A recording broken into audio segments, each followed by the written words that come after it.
Olá, meu nome é Ângela Maria Moraes, eu sou professora no Departamento de Engenharia de Materiais e de Bioprocessos da Faculdade de Engenharia Química da Unicamp e vou falar sobre o desenvolvimento de biomateriais, a interface da engenharia com as ciências da saúde para a inovação de tratamentos clínicos. Nós vamos conversar sobre aspectos gerais relativos à engenharia textual e biomateriais e o desenvolvimento de biomateriais polissacarídicos inovadores com células-tronco mesenquimais para aplicação na engenharia de tecidos condrais. Ao final, tecerei algumas considerações finais. Pois bem, a meta da engenharia textual é desenvolver estruturas funcionais capazes de manter, restaurar ou melhorar tecidos danificados ou mesmo substituir órgãos inteiros. É uma alternativa relevante se fontes tradicionais de órgãos transplantáveis não estiverem disponíveis. E, para isso, precisamos juntar 3 elementos: células, os suportes sobre os quais as células serão inoculadas, do termo scaffolds em inglês, e fatores biológicos. A abordagem das engenharias implica em se desenvolver um biomaterial com design específico para atender a uma determinada função, que seja produtível de forma tecnicamente factível e economicamente viável. Os suportes ou scaffolds para engenharia textual são estruturas tridimensionais biocompatíveis porosas projetadas para mimetizar a matriz extracelular e devem ter composição e arquitetura adequadas para a proliferação celular. Por exemplo, com relação à distribuição, tamanho e estrutura dos poros. Devem apresentar resistência mecânica compatível com a do tecido lesado e atuar como suporte estrutural temporário. Podem, por exemplo, se apresentar na forma de géis, de matrizes com poros intercomunicantes e mesmo de fibras sobrepostas. Estes scaffolds podem ser produzidos tanto a partir de polímeros quanto de materiais cerâmicos, metais, compósitos, híbridos e podem também incorporar agentes bioativos diversos. O desenvolvimento de biomateriais para engenharia textual na Unicamp tem focalizado a exploração da potencialidade de polissacarídeos na composição de scaffolds variados e sua associação com células-tronco mesenquimais nos laboratórios que eu coordeno, principalmente enfocando o desenvolvimento de curativos bioativos para lesões de pele, de dispositivos cilíndricos para lesões em vasos sanguíneos, de membranas e estruturas eletrofiadas para lesões periostais, de filmes e membranas para lesões bucais e, mais recentemente, hidrogéis injetáveis e dispositivos obtidos por impressão 3D para lesões de cartilagem, que serão enfocados nessa palestra.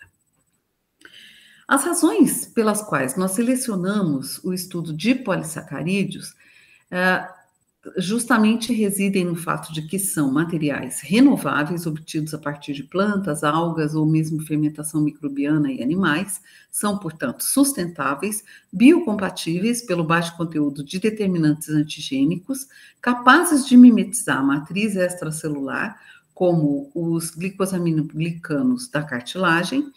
E em vivo, eles têm a característica de poderem ser biodegradados por enzimas como a lisozima ou dissolvidos.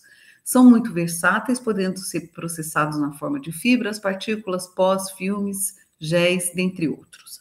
Alguns desafios de se trabalhar com polissacarídeos são a variabilidade entre lotes, que pode ser controlada pela padronização dos produtos e também dos seus processos produtivos, as propriedades mecânicas e de barreira limitadas, que podem ser contornadas pela modificação química dos polissacarídeos, e o fato de que eles formam soluções viscosas, às vezes de difícil processamento.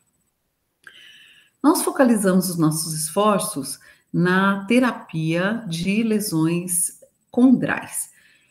No caso, a osteoartrite é uma das doenças bastante associada a esse tipo de lesão e é a causa mais comum de limitação de mobilidade em adultos, sendo um problema social e econômico, que leva à degeneração de regiões articulares, afetando tanto as cartilagens quanto os tecidos ósseos, podendo, portanto, provocar problemas estruturais e funcionais. Há tratamentos disponíveis para a osteoartrite, mas ainda não se dispõe de uma cura definitiva. E, nesse sentido, a engenharia textual é uma abordagem promissora. Nós estamos explorando nos nossos laboratórios géis termosensíveis e bioimpressão 3D. No primeiro caso, é focalizada uma abordagem pouco invasiva do ponto de vista clínico, em que se deseja produzir um material que se comporta como um fluido viscoso à temperatura ambiente, que, quando injetado na lesão, pode se transformar em um gel, ficando, portanto, imobilizado na região lesada. Nós estamos explorando os polissacarídeos metilcelulose, goma xantana, quitosana carboxilada para a produção dos hidrogéis, e neles estamos incorporando compostos como o ácido gálico, a dexametasona e o diclofenaco de sódio. Mais detalhes sobre esse trabalho podem ser verificados na publicação aqui descrita. Mas, de forma resumida, o que nós desejamos nesse tipo de trabalho é obter formulações que apresentem temperatura de gelificação entre 22 e 37 graus centígrados, e nós podemos observar que 3 das formulações testadas de fato apresentam esse comportamento. 2 delas compostas por polímeros isolados de metilcelulose, carboximetilquitosana e metilcelulose e goma xantana, e um outro contendo os 3 simultaneamente. Nós observamos pelo ponto de intersecção entre as curvas de módulos elástico e viscoso, o valor da temperatura de gelificação, e pode-se perceber que a xantana tem um papel mais relevante na redução da temperatura em relação à metilcelulose isolada do que a carboximetilquitosana. Nós observamos pela cultura de células-tronco de polpa dentária nos hidrogéis que essas células mantiveram-se ativas por pelo menos 28 dias, como se observa aqui pelas imagens em verde, em contraste às poucas células em vermelho. Observamos que essas células, após 14 dias, migravam das matrizes entumecidas, podendo, então, ir para as regiões próximas, fornecendo, então, um pool de células também para a recuperação de lesões afastadas da região da injeção inicial, e observamos que os hidrogéis possibilitam a diferenciação dessas células em condrócitos. Entretanto, notamos que as propriedades mecânicas logo após o preparo estão abaixo das desejáveis, mas há um potencial bastante significativo de melhoria dessas propriedades após a injeção, uma vez que as células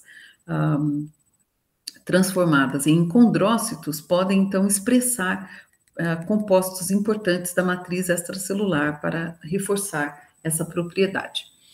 No caso dos biomateriais feitos sob medida para lesões condrais obtidos por impressão 3D, a ideia é que nós possamos, a partir de um design computacional, produzir uma estrutura tridimensional a partir de um hidrogel contendo células que possa, então, ser aplicado para a terapia da lesão, num formato e dimensão específicos. Mas nos perguntamos, quando estávamos no início desses desenvolvimentos, o que seria melhor, usar um gel com células isoladas em suspensão ou células pré-agregadas? As células pré-agregadas nos economizariam um tempo no período de maturação pré-implante. Então, nós decidimos explorar um pouco essa possibilidade, considerando também que os esferoides melhor mimetizam o microambiente natural de tecidos e órgãos. Então, essas células com esse arranjo tridimensional, uma forma aproximadamente esférica, têm esse atrativo. Mais detalhes dessa discussão podem ser observados nesse trabalho que está aqui indicado. E nesse caso em particular, os desafios eram produzir reprodutivelmente esferoides de células-tronco viáveis e homogêneos com relação à forma tamanho e distribuição de tamanho, e formular biotintas não citotóxicas com comportamento reológico apropriado para deposição em múltiplas camadas. Ou seja, seria um processo realizado em duas etapas. Numa primeira etapa, se faria a extração das células do paciente, a propagação e eventual congelamento dessas células para formar um banco de trabalho, e o descongelamento e propagação dessas células para atingir uma dada concentração. Paralelamente, nós precisaríamos produzir um molde não adesivo, por exemplo, a partir de agarose a 2% vertida sobre uma estrutura que pudesse formar micropoços aos quais as células pudessem ser adicionadas, como nós observamos nessas etapas. E, sendo as células aderentes, elas tenderiam a aderir na agarose. Como a agarose é um gel não adesivo, as células acabam tendendo a aderir sobre si mesmas, aderir a si próprias, e num período de 3 a 7 dias, nós podemos, então, formar esferoides compactos. Para poder desenvolver esse molde de agarose, nós precisamos, então, inicialmente fazer um estudo bastante detalhado a respeito da geometria que os micropoços teriam. Aqui estão as dimensões e o formato, era um formato hexagonal com um fundo esférico, semisférico, e em cada molde desses a gente podia produzir, então, 164 poços, quando sobre eles era vertido o gel de agarose. Nós observamos que é possível, sim, obter esferoides de boa qualidade nesse tipo de dispositivo e que o aumento da concentração de células leva ao aumento do tamanho do esferoide. Mas a incubação das células leva à redução do tamanho do esferoide formado por conta da compactação das células ao longo do tempo. Observamos, então, que os esferoides se apresentavam com uma esfericidade bastante elevada, acima de 90%, com uma regularidade muito boa no diâmetro e que não apresentavam estruturas satélites ou apêndices que poderiam, por exemplo, causar entupimento durante a impressão. E observamos também que o diâmetro médio desses esferoides varia de acordo com o tipo de célula-tronco utilizada. Nós observamos que esses esferoides apresentam uma boa atividade metabólica quando avaliados com corantes CFSI, que nos dão dados sobre a viabilidade celular, o DAP, que nos indicam a presença dos núcleos celulares, que se mostram bem distribuídos, e o PCNA, que nos indica que essas células estão proliferando de maneira também bastante homogênea na estrutura.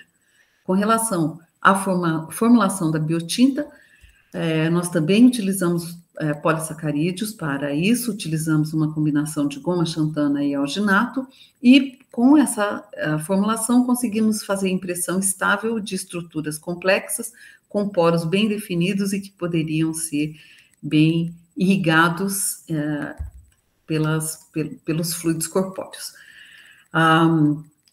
Essas estruturas podiam, então, ser reticuladas e melhor estabilizadas mecanicamente por exposição a soluções aquosas de cloreto de cálcio ou de estrôncio por 10 minutos, sem que se observasse uma redução significativa da viabilidade celular, e os esferoides que foram incorporados à estrutura mostraram-se metabolicamente ativos por, no mínimo, 56 dias.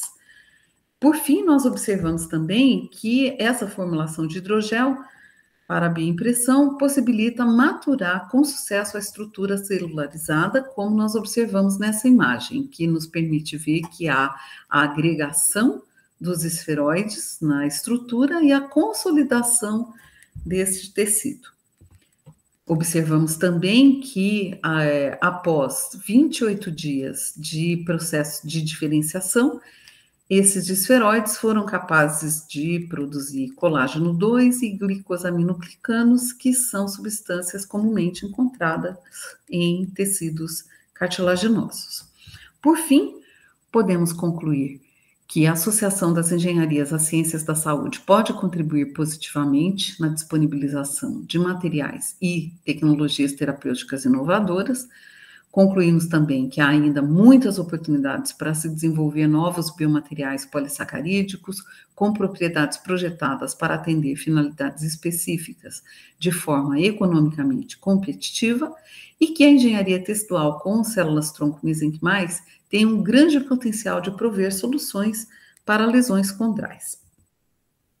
Agradecemos à Sobracel pelo convite, aos estudantes e pesquisadores envolvidos na realização desses trabalhos, à empresa R-Crio pelo apoio incondicional nos estudos com células-tronco, às agências CNPq, CAPES, FAPESP, FAIPEX, Unicamp pelo apoio financeiro, aos nossos parceiros internacionais da Université Laval, da Colorado State University, do Trinity College Dublin e da Maastricht University, aos nossos parceiros de outras instituições nacionais, CTI Renato Archer, USP de Ribeirão Preto e Unesp de Assis, e aos nossos parceiros da Unicamp, Instituto de Biologia, Instituto de Química, Faculdade de Ciências Médicas e Faculdade de Engenharia Mecânica. Muito obrigada pela atenção.